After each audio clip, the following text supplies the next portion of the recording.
You're listening to All Marine Radio on the All Warrior Radio Network. What I'd like to do, though, is not be the lecturer up here and just give you another dump on another way of looking at the same kinds of things we talked about, but maybe be the catalyst for discussion. There are times here when we've really gotten into the give and take, and I'd like to invite that. I'm more than happy that this pitch could be used as a means of doing that. Now, first let me explain what this pitch is. In the 9th Marine Regiment, where I just came from, I give this pitch to all the battalions when they first come in. I want to explain a little bit about the officer school out there, because it's necessary, I think, for you to understand some of this. Our officer school is pretty extensive, and there are a couple reasons why it can be. We're not encumbered by dependents out there, which is a good thing. I try to run the officer school in a series of different kinds of events. On Friday afternoons, we do the theory or the map exercises, which last a whole afternoon and usually into the happy hour in the band and the cruise in Kingville. On Wednesday evenings, we do what we call battlefield skills. The lieutenants got on me and said, the theory and the map exercises are great, kind of the things that we've been doing in here, the sand tables and everything else, but we want some of the techniques too. So that's where I teach scouting and patrolling, where we teach takedown of a building, that sort of thing. We also have Warriors Night, where we bring people from outside to talk to the officers about certain things. We had Mike Wiley and General Van Riper talking about maneuver warfare. We've had them on special operations, Mount, with General Christmas and General Johnston, and those sorts of things. The officer school program is pretty involved, and we use that as a way of maybe teaching the concepts of maneuver warfare, too, in a lot of different areas. I give about 95 to 98% of all the officer school person. Now, there's a reason for all that, the reason why I'm telling you this. One of the things we're dealing with is commander's intent here, and we've had a big discussion about that.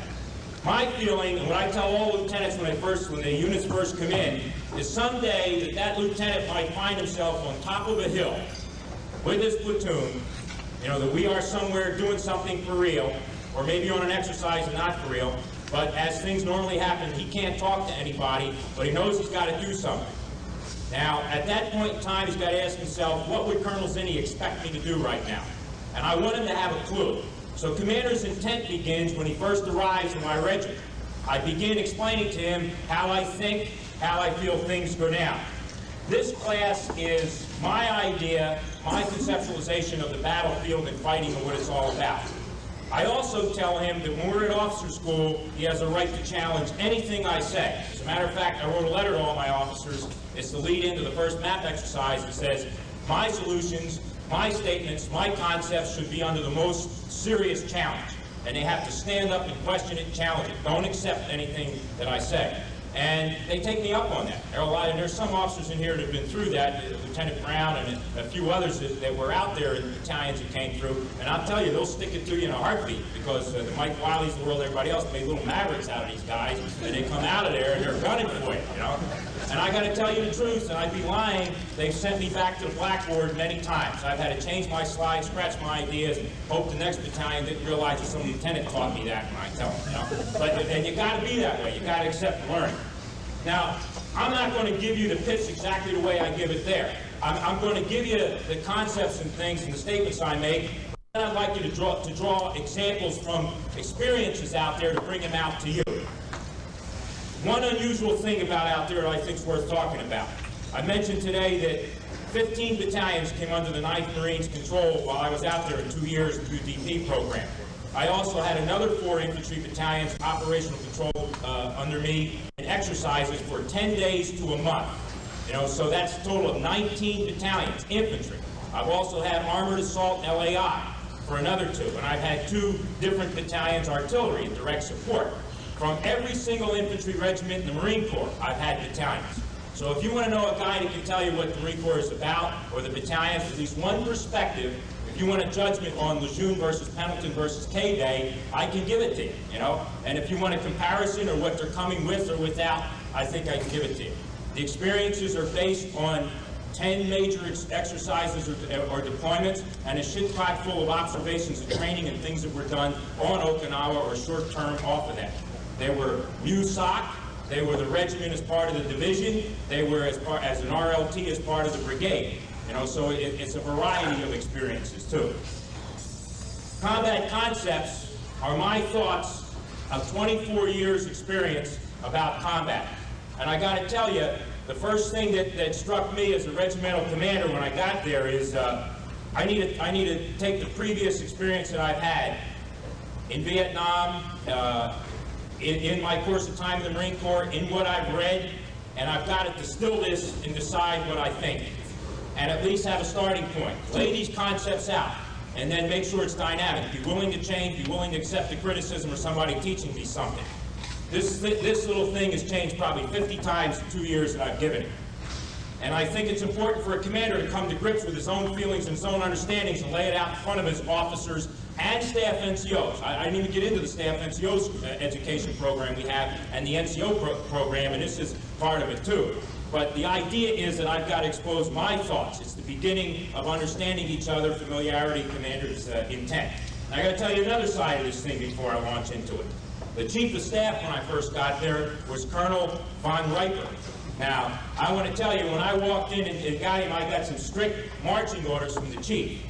The chief told me that it's not enough to talk about maneuver warfare. And you can have all the classes you want up there, Zinni, and all the little math exercises you want, and that doesn't impress me worth the shit, because everybody's doing that. He says, what our task is going to be in 3rd Marine Division is we are going to apply this. And we're going to learn the lessons of trying to put it into practice from the squad level to the division level. And we're going to make it work or find out why not. So that was my chart, and we get together every once in a while and talk about where we screwed up or where I screwed up, usually what we talked about, and the lessons learned and the trouble we were running into and the successes. I got to tell you another thing. Inside the classroom, there's no one out there, Lieutenant Colonel and below, that's not accepting this. I mean, there are a lot of people that understand it in varying degrees or don't understand it to a certain degree. They accept maneuver warfare as a doctrine. They're happy about it. But I found that within the classroom, it all was good, it was accepted, it was fine, and I felt really warm and fuzzy. When I go out to observe training, we do an exercise as business as usual. None of this manifested itself in an application in training, in day-to-day life, in the exercises that we did, the deployments, and a couple of real contingencies that we kind of almost got into out there too. So by God, I had to take General Van Riper, then Colonel Van Riper's tasking to heart and try to apply this. And I want to bring out some of the lessons learned. Now let me make the first point here. The first slide I always lead off with in capital letters is this one, the commander in combat. Before I get into anything else, because you see we've depersonalized what this is all about. We're process-oriented as come out here in the last couple of days. I think if I had to describe our system, what we would say, if again that Martian came down and visited the Marine Corps, is you've built yourself a process. You've built yourself a bunch of checklists and a system, and what you're telling me is personalities don't count, people don't count. Just take the guy and kind of put him through some rudimentary training, processing through the schools, plug him in, and the system will take care of him. The staff will take care of him, the planning process will take care of him. Well, it doesn't work. It doesn't happen that way. The most important component of command is the commander. The commander has got to have a personality, he's got to have a style, he's got to have an innovative, fresh thought once in a while, he's got to drive things. You know, he can't just be another guy in the system, in the organization. And so I always spend the first part of this pitch talking about the commander. There are two people on that battlefield, either the commander or the leader who supports the commander. Now, my officer schools require everybody attends. The chaplain, the doctor, the motor T officer, the supply officer, everybody. And we only talk in officer school about warfighting. There's no such thing as, we're going to cover how to read the less today or any of that other bullshit. We talk about warfighting only. And it's important to not write yourself off because you're not the commander. I told some of you that I got a class on the chaplain in combat. It's a very important class. Matter of fact, the chaplains and division psychiatrists gave one of the best officer schools we had on handling combat stress and returning the guy to the front lines and where the chaplain ought to be located during combat. And it was pretty valuable. It was very important. Generated maybe more discussion than any other officer school I ever heard. And read about some of the battles of World War II and look at how many people we lost to battle fatigue, And you can see that's a tremendous drain. This guy has a lot to offer, both of them, if they're motivated properly and want to do that. Now, I tell my guys that what they've got to do is basically 4 things. 1 is understand the battlefield. 2nd, be able to sense the battlefield. 3, be able to shape the battlefield. And finally, be able to fight the battle. It's this simple. This is what you as a commander or a leader who supports the commander has got to master. Now, how do you understand the battlefield? Well, part of it's what we are doing today. It's part of what the schools do here. It's trying to distill from our study, our readings, previous wars, from reality what the battlefield's all about. It's more to it than that. I mean, reading's great. I like reading. There's 3 things I know for sure that reading won't get you. They're totally on. You know, it's how to fight, you know, it's how to cook, and it's how to make love. Now, you can get some great ideas out of books, but still, you got to do some of this stuff once in a while to really get good at it, you know? And that's what I tell my guys, they can appreciate that. Now, we go to the field, all right, and we go on to an exercise. How closely do we simulate combat? In some areas, we do pretty well. In some areas, we simulate things very well.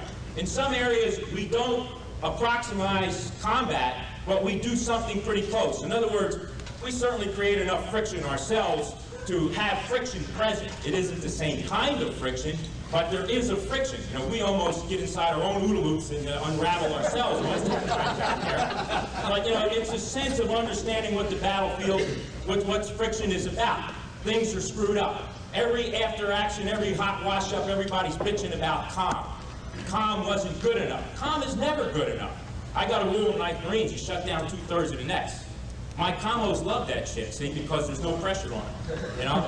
I don't like to see these little charts with arrows going up, sideways, down. Screw that shit. Give me at least one VHF, UHF, HF, that I'm happy, you know? 2/3 of the nets are shut down. We randomly pick the nets and close them down to see if we can operate with 1/3 of the nets. The last MEF exercise that I went on, you know what the requirement of the MEF was for radio nets? 412 nets. Now you imagine that, 412 nets, you know, emitting all in the same grid square. I mean, this is, no way. I don't want to turn shit on. And communications is not common. I'm going to talk about common. The other part of understanding the battlefield here too, though, is sometimes we trick ourselves. We think we understand about the battlefield, and we don't. We take something in training that presents itself and assume it's reality. I had 2 tragic experiences out there, 2 helicopter crashes, one that cost me 30 Marines and another one that cost me 14 Marines, you know, out of 2 of my battalions. I was there for both of them. On one, I was in the zone when they were picked up. I had spent the day with that company when that bird went down. On the second one, I was on the ship on the bridge when it went into the water. Now let me tell you something. These were in the middle of an exercise. These are Marines that were caught up in a very realistic exercise. One of them USOC exercise, one a force-on-force in Korea with everything. I mean, it was in the middle of Team Spirit, the largest exercise we do, so we had everything. So, I mean, there were airplanes, tanks, tracks, so they were caught up, real villagers, and the troops were into it, real aggressors that are working against them. That particular company, for example, had just finished a masterful ambush.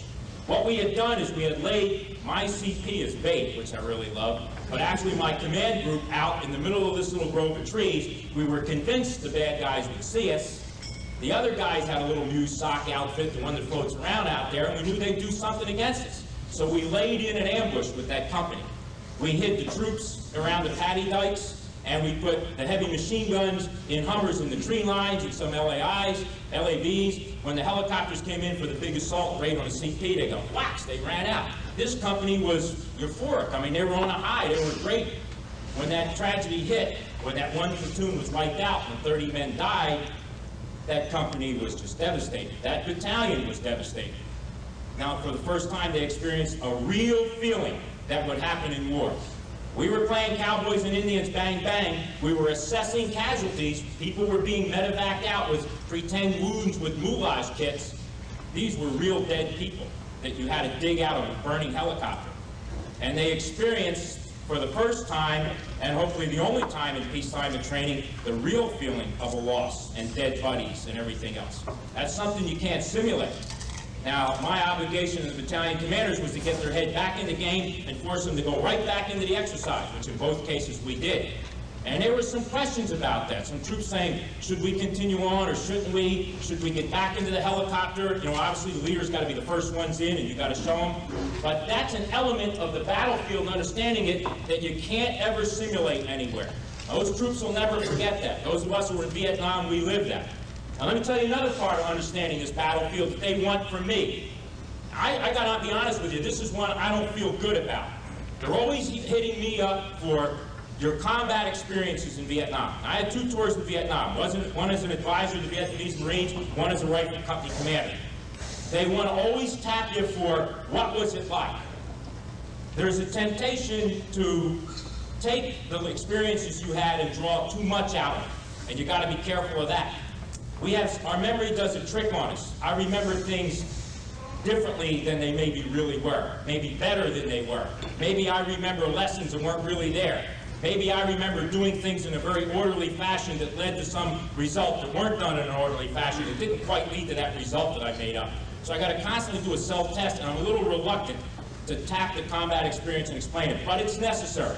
I try to bring in the guys like Bill Fight, John Ripley, General Van Riper, all the people that were out there, Mike Wiley, that did have combat experience. One of the best nights we had was on combat leadership, and that was a night when I had General Van Riper, I had Colonel Ripley, John Ripley, and I had Colonel Bill Fight. Highly decorated, great combat experience, very credible men, and I put them in front of the officers and it was go for it, question and answer. An interesting thing happened. They asked these guys a question, and the 3 guys answered it in a different way. This blew their vacuum tubes, and they couldn't understand how 3 guys with a shit pot full of Navy Cross, Silver Stars, all these things, great guys, senior officers, came to different conclusions on the same experiences. And they started asking me, which one do you agree with? I hate to say this, guys get in trouble. They call one the Prussian, who I won't name, one the politician, and one the surfer. And you can sort out who they were. Don't wax your board, General. You're safe.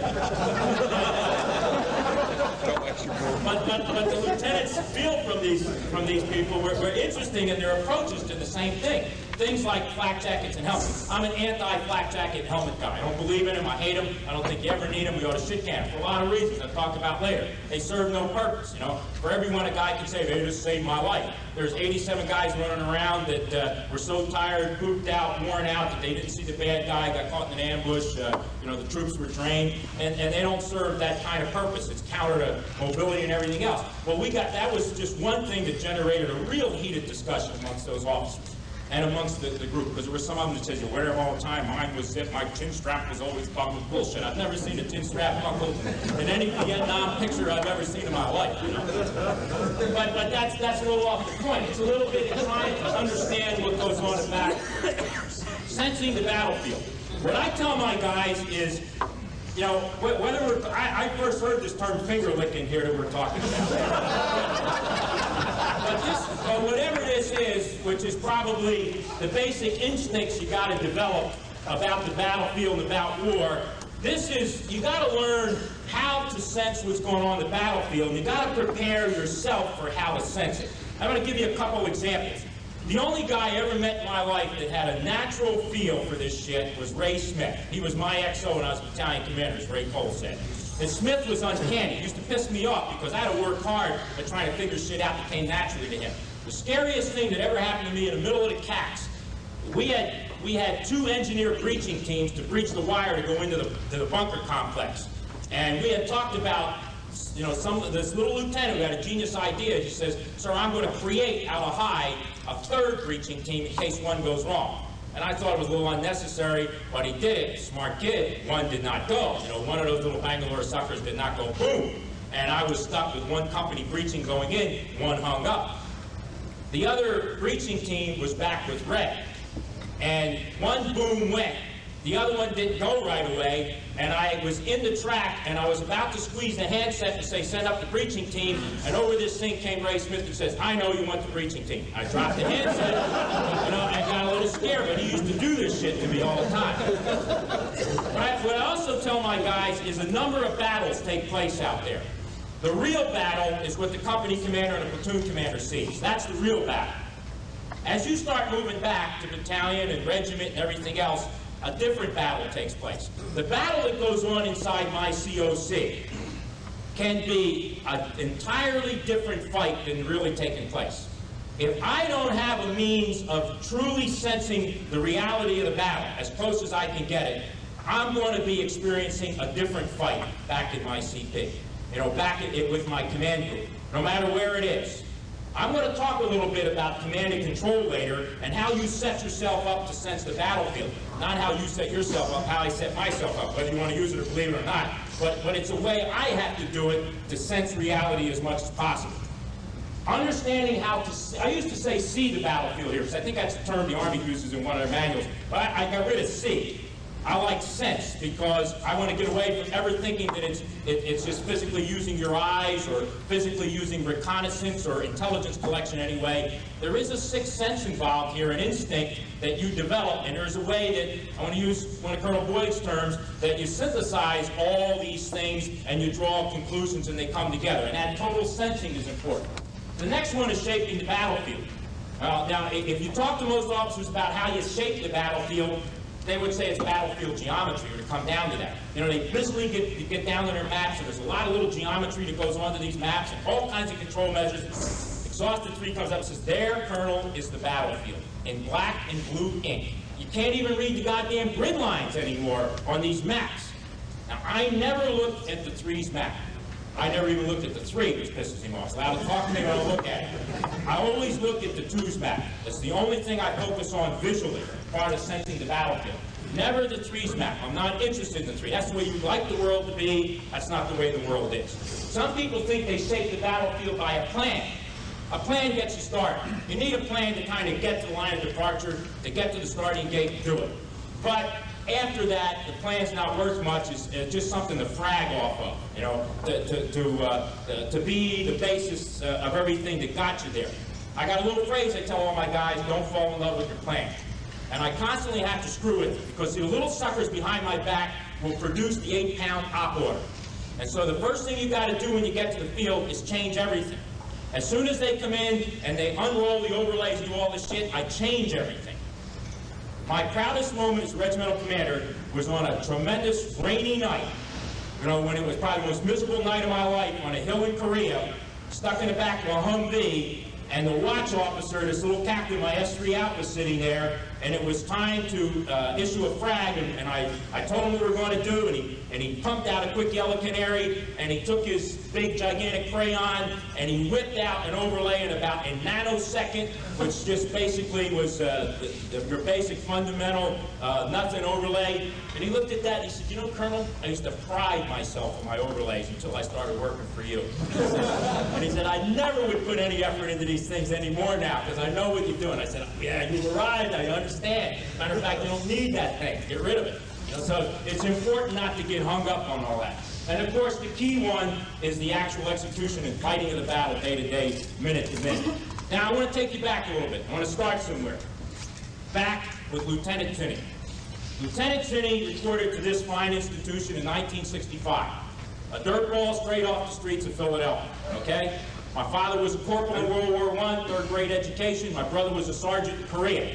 I never knew another officer in my entire life, I joined the Marine Corps by accident, went through PLC program, got commissioned. The MOI at Villanova was shocked to even see me, didn't know I existed. People that, like Bathurst, who was one of the platoon sergeants down there, would have been surprised to find out they actually put bars on. I showed up here at basic school.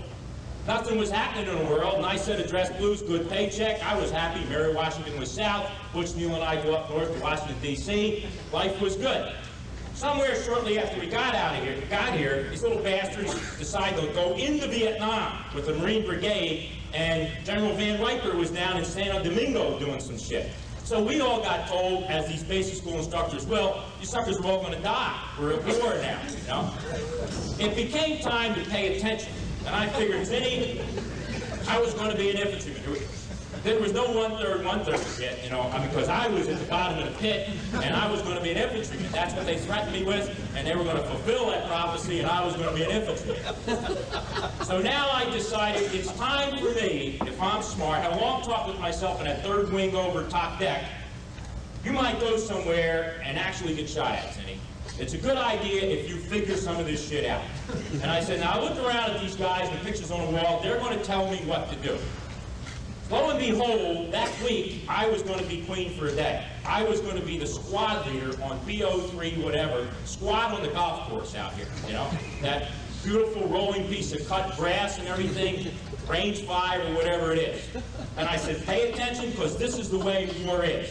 So when I got out there with my little squad, they took me up to this area and had a little red sign. Yellow stenciling, red sign said, assembly area.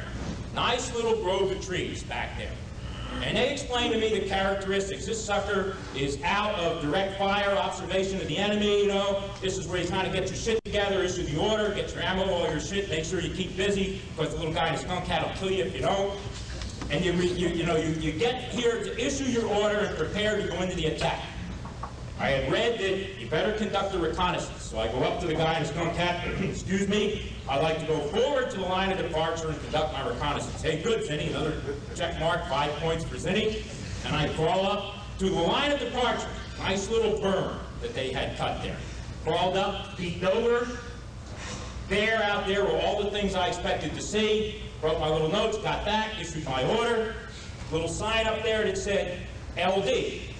The big argument here in those days was whether that should be LOD or LD. We were into heady shit. And I didn't want to get involved in that one because it was over my head. But I came back to the assembly area, got my shit together, got my squad, moved up.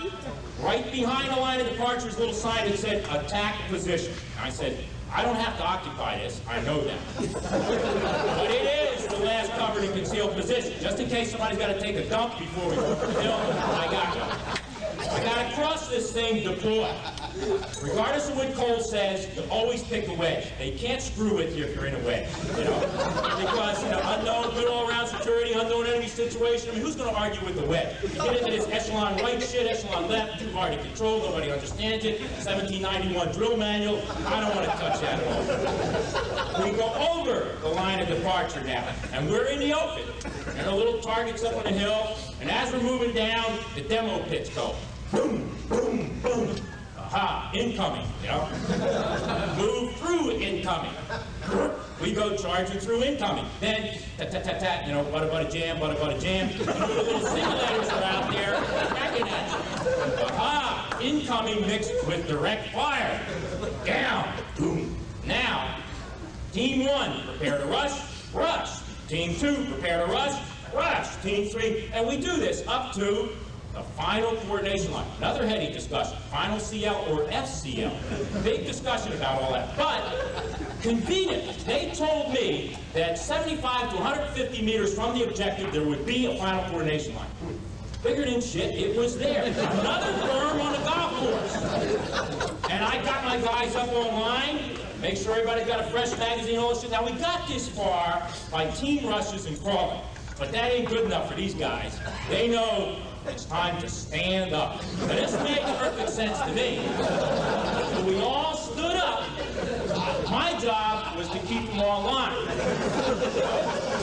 And another heady discussion, pointing method or hip.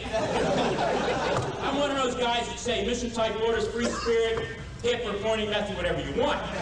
We assault over the hill, and then we pursue by fire, and the gunny comes up, we get our chow, it's all done. They evaluated, it was great. I'm ready for Vietnam. First firefight in Vietnam, I was in the vegetation this thick. And some bastard goes, bang! I can see one of my Marines here, one of my Marines there, nobody else. Where the hell's the lone pine tree, the assembly area, the little red sign, it ain't there? Well, I was a little pissed. I was pissed about a couple other things, too. No one told me about 20-meter contour lines over there, and we were doing 20 feet over here. But when I got back, I got to somebody in authority, some captain, and I said, what the hell's the story? He said, we don't understand, Lieutenant.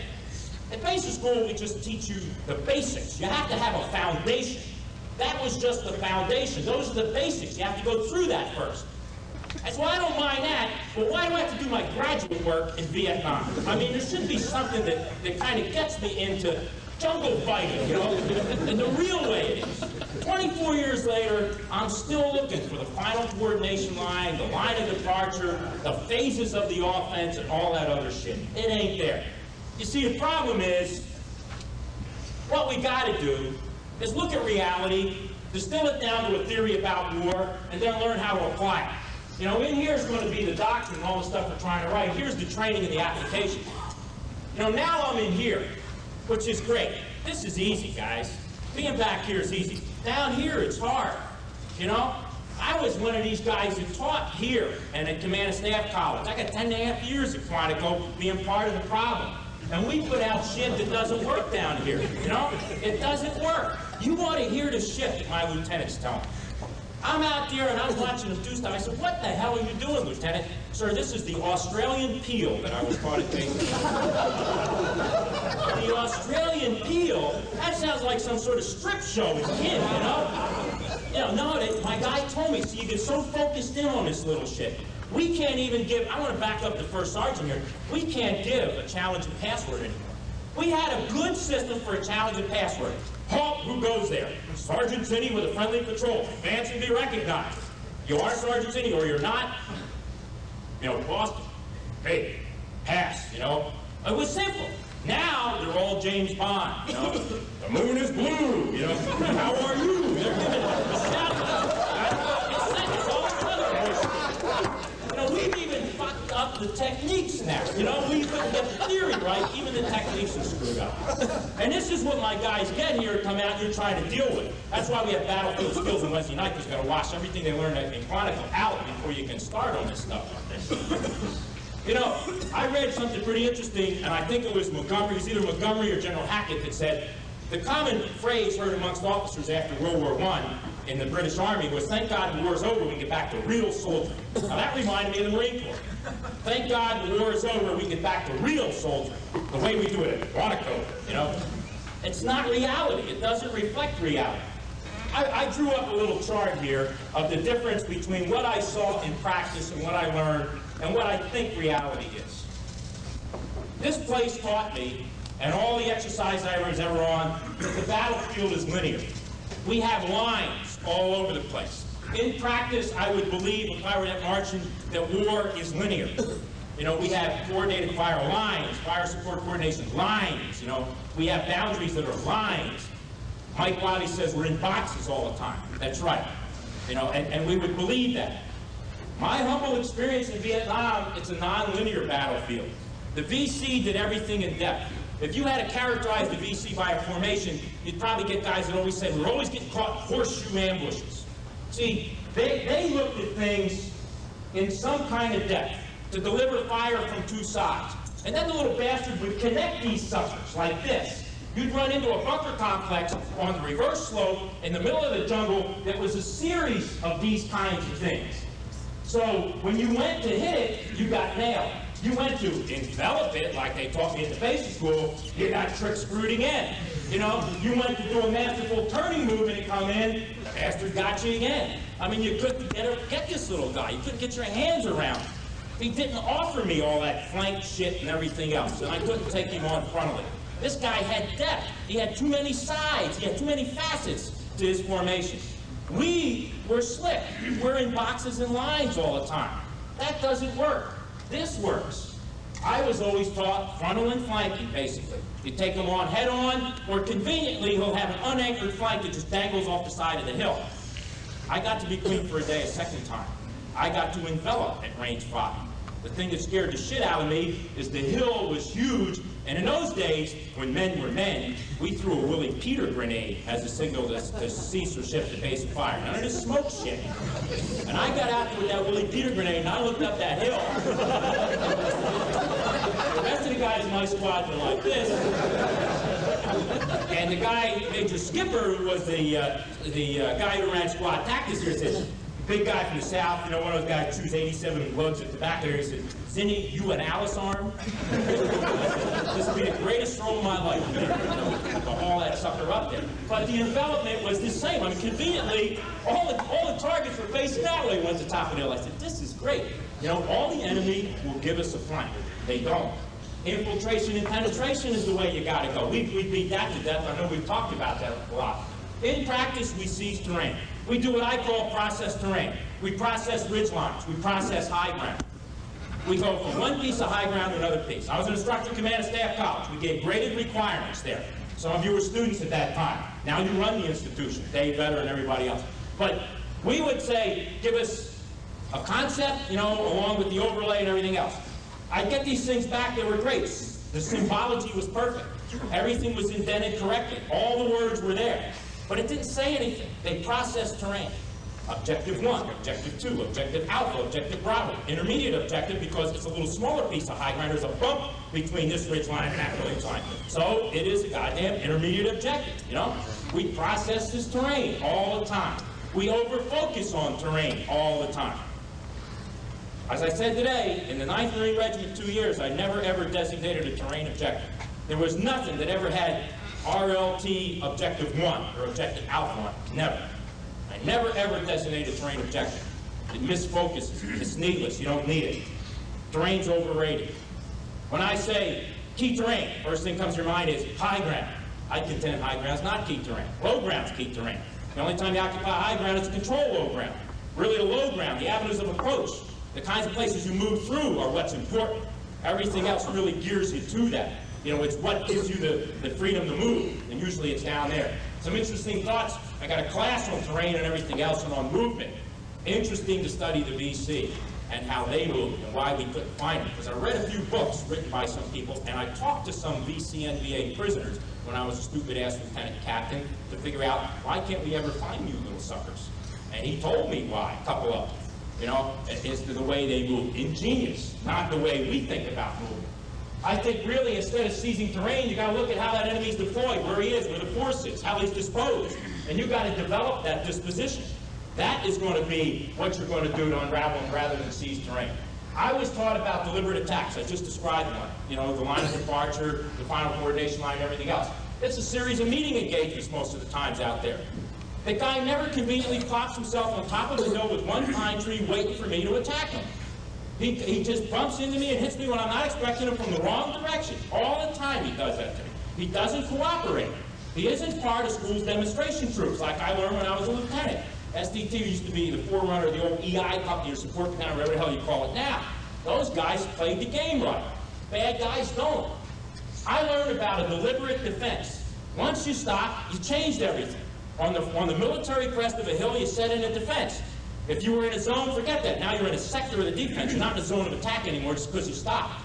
Now we have FPLs, PDFs, final protective fires. We're going to put out tactical supplementary protective wire. We're going to do all this shit, we're going to put this tremendous defense in. The Maginot Line's going in overnight.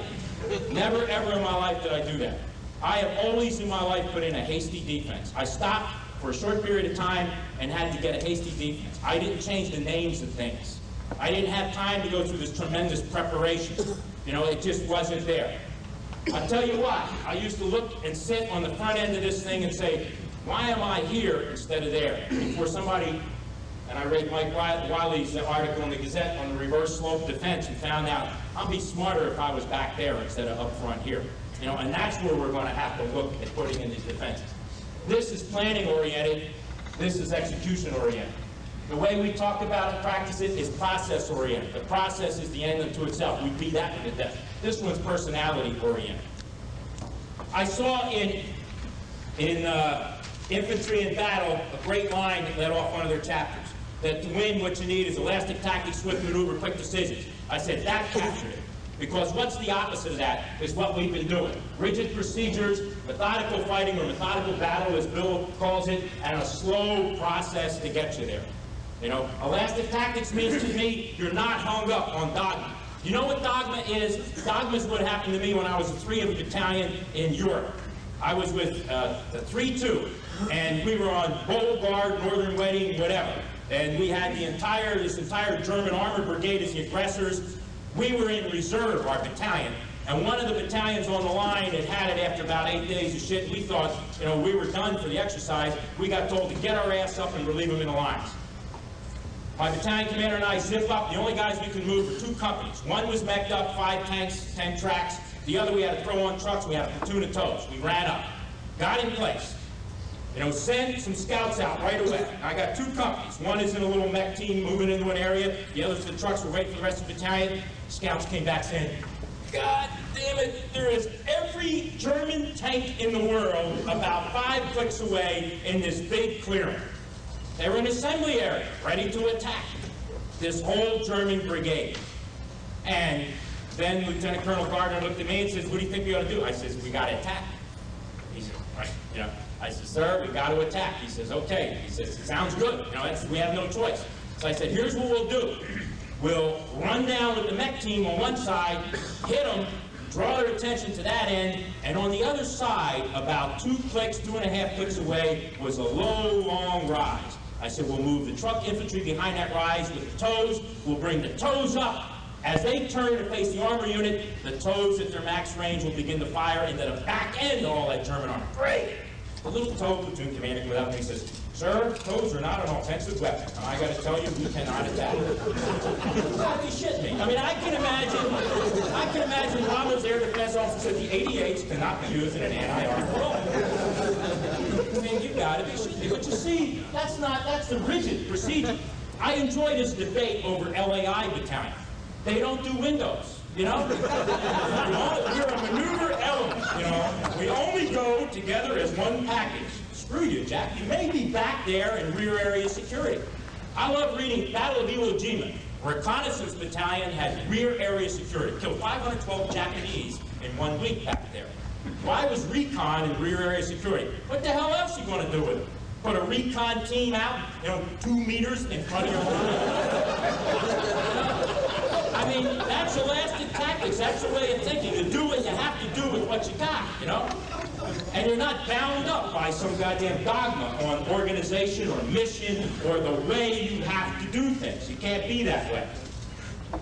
We talked a lot about battlefield dynamics, and I'm not going to beat these things together. But I do make a few points that are really key. And I talk about all the battlefield dynamics that obviously John has captured so well in FM-1. And it's important for people to understand that because we don't see this in training. But I want to bring some things out. What goes wrong or what happens because of these dynamics? Things that you don't really think are the problem. Friction causes us to try to force the plan. We have a plan. Now let me tell you, I was a 3. Giving birth to an op plan that's that thick, you take a little sense of pride. I mean, you're a father now. This is your baby. You want that plan to work. I don't want the general, the colonel, to scrap my goddamn plan 15 minutes after we get into the, you know, this represents a chunk of my life here, an investment. So as soon as I run into the friction that tells me the plan ain't going to work, what I see is force the plan. Pay attention to the 3 in his map. Forget the 2 in reality. God damn it, this is the battlefield over here. Look at the black and blue lines, not at that red crap, you know? And we're going to go with the plan, the way the 3 said it and the way I signed it 52 times every annex and every appendix and pass, you know? So they want to force the plan in the face of reality or in the face of the inability to execute the damn thing. Uncertainty, which we've beaten to death. The biggest fear about not having enough information, you can see it on the table here, is the fear that you will make the wrong decision. That's never the problem. The problem is that you make no decision, not that you make the wrong decision. You know, if we can go back to those of us who were in Vietnam, how many times units were frozen by one sniper shot, frozen by a contact, a whole company pinned down. Uncertainty. What am I up against? What is he trying to do? I gotta have perfect information because I need to make the right decision. The worst thing that can happen to me is to make the wrong decision, and that's wrong. The worst thing that can happen to you is happening. You're making no decision.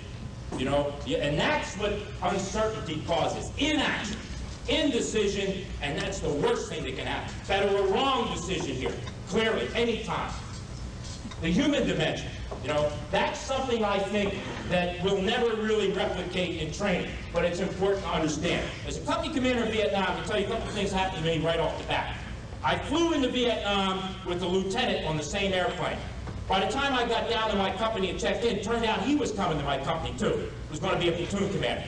It just so happened, when I got down there, he had beat me down there by about 5 or 10 minutes and had checked in. As I was walking to where the company area was, I walked around one of the little C huts back when Hill 34, the battalion was back in from the field, and I heard him talking to his platoon sergeant. So the next morning, I kind of hid behind the little C huts in the area to see what would happen. He took about the first 5 rifles, turned around to the platoon sergeant and says, "You gotta be kidding me, these rifles are filthy. You know, and you told me they clean weapons here." Platoon sergeant says, "Lieutenant, we didn't know this was going to be some kind of boot camp inspection." And obviously, right away, there was a challenge to him. And unfortunately, that lieutenant lived up to it. I got to tell you 2 other incidents. I had a man in my platoon, or in my company, that one day I saw him put his cover on after I'd been there about a week, and it had scalps in it. I had another man that showed me some Polaroid pictures of what they had done to some women that had been killed in a firefight. And I detected in his voice when he showed that to me, the nervous laugh and scared and shaky, that he wanted me to do something about it. He didn't want me to accept it or gaff it off, as the previous company commander had done. I grabbed the pictures out of his hand, I ripped them up, I grabbed them, I said, "That shit will never happen as long as I'm a company commander here." And I grabbed the cover and I said, "You burn that son of a bitch, and everybody's going to do it right while we're here." I detected a tremendous sense of relief amongst those troops. But you know, I had a previous tour in Vietnam at that point, so a degree of confidence had come in there. The new lieutenant, who didn't have that, has got to dig down for some very shaky moral courage to dig up in the face of those kinds of things. And that's one of the human dimensions he has to face. It isn't only the fear of being killed. The guy constantly is fighting duty versus fear. Not only duty versus fear for being killed and running away, but for making the right decision, maybe the morally right decision. The lieutenant can run away from it by not doing the inspection, see? He can take flight and give in to fear over duty. And it's a constant battle. The leader goes through it as well as the led. The battlefield is full of fleeting opportunities. A key point he has to understand in one of the dynamics. There are opening and closing windows out there, and he's got to jump in on them. He's got to recognize the ones that are important, that are relevant, and then he's got to act against them. That's key.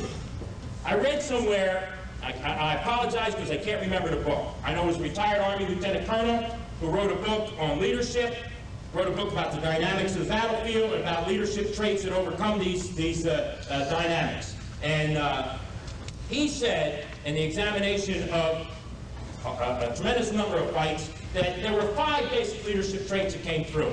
And then he later on says, but get rid of 2. They're not consistent and they're minor. There are really 3 that every leader must have.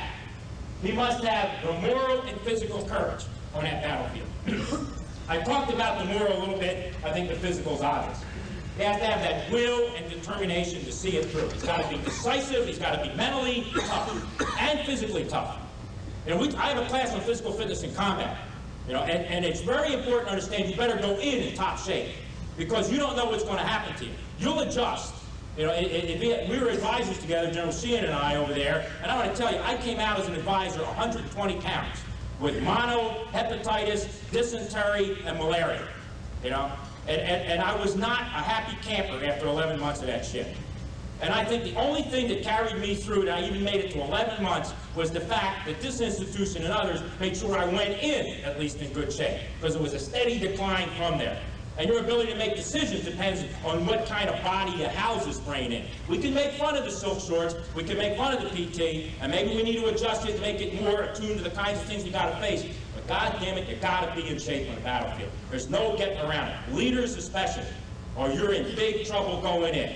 You know, if you can't be up there attentive enough, alert enough, able to withstand the physical pressures and make the decisions because there's enough mental pressure to be decisive, to carry it through, to be coherent, then you're irrelevant. Might as well get you out there, putting to sleep, you know. The third category is one we've neglected for too long, and that's the requirement for intellect. You know, the skill, what we're talking about now, the knowledge. To understand the battlefield, to sense it, to go in with some sort of intellectual approach to this endeavor we're all involved in our profession of arms. We don't do enough of that. You know, an example is always used about reading the book. A Lance Corporal comes up to you and says, I want to leave 30 minutes early because I want to PT a little longer lunchtime. Hey, hoorah, go for it. I want to leave 30 minutes early, I'm going to the library to check out a book. What are you, queer? You know, we're not going to let the kid go. First thing I did at Camp Hansen was build a library and a military library and ask for a bookstore there. People thought I was nuts, you know. The common problems that commanders face with. One is processing information. The trouble with being a commander is you receive all sorts of information.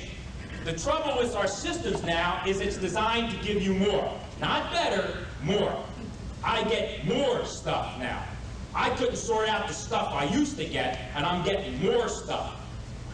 Patton said, nothing is good or as bad as it first reported. That's true. You always got to take everything that's told to understand the truth lies somewhere in between. You've got to sort out the relevant. You got to sort out how and what information you get. I'm going to talk a little bit later on about command and control and procedures, these ideas of these interminable briefs. Everybody from the chaplain and special service officer parades in front of you at the end of each day. It tells you what the hell happened, the history lesson. Who needs it? You don't need that shit. There should be no briefs. You know, it should be none of that. The information has to be controlled, what comes to you and what quality. And you have to be careful as to how you assess that information. You end up dealing with the most pressing problems, most pressing concerns directly and instantly. I read somewhere where Rommel looked out over the Kasserine Pass, and one of his commanders said to him, these Americans will never make it, we're going to wipe them out. And Rommel said something that kind of interested me. He said, no, he said, they'll do all right. He said, the problem with the Americans is, like all new men in war, they deal with their most pressing problem most directly and first off. So I thought that was an interesting comment. So then I thought about Rommel in North Africa. What had to be his most pressing problem? And didn't he deal with it directly and up front? His most pressing problem, at least to me, was his logistics. It wasn't getting through. You know, he's always running back to Commando Supremo in Rome and bitching, and that was what he griped about most.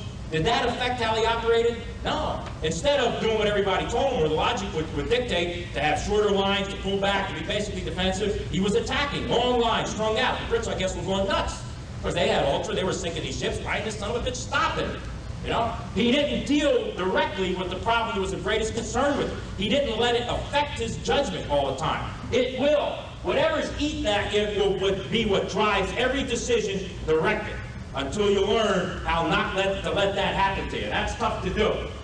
Understanding what you want to do is a problem too. We talk about commander's intent. We talk about assessing the center of gravity. And I'm going to get into all that, at least my view of how you do that. The toughest thing is figuring out what the hell you want to do. What you want to do to the enemy, what you want to do in order to accomplish your mission, you know, what you want to do relative to your own forces. The next problem tied into that is how to express that desire of what you want to do. The other problem is maintaining an orientation on the enemy. Everything draws you off the enemy. We focus on terrain. We focus on logistics. You know, we focus on all kinds of other things. We focus internally on our organization. A lot of things draw you off paying attention and singularly focusing on the enemy. You can't fall into those traps. The commander gets bled off with all sorts of problems that pull him away from the heart of what he's got to deal with. Okay, been going here, I guess, close to an hour now. What I'd like to do is take a 10-minute break. And when we come back, what I'd like to next go into is a series of these concepts, a series of these ideas, and talk a little bit about each one of them, and bring up a few examples as to how I saw them done well or not so well, where I still have problems, or I think I got at least a way of doing it that I want to throw out. Okay, take 10 minutes.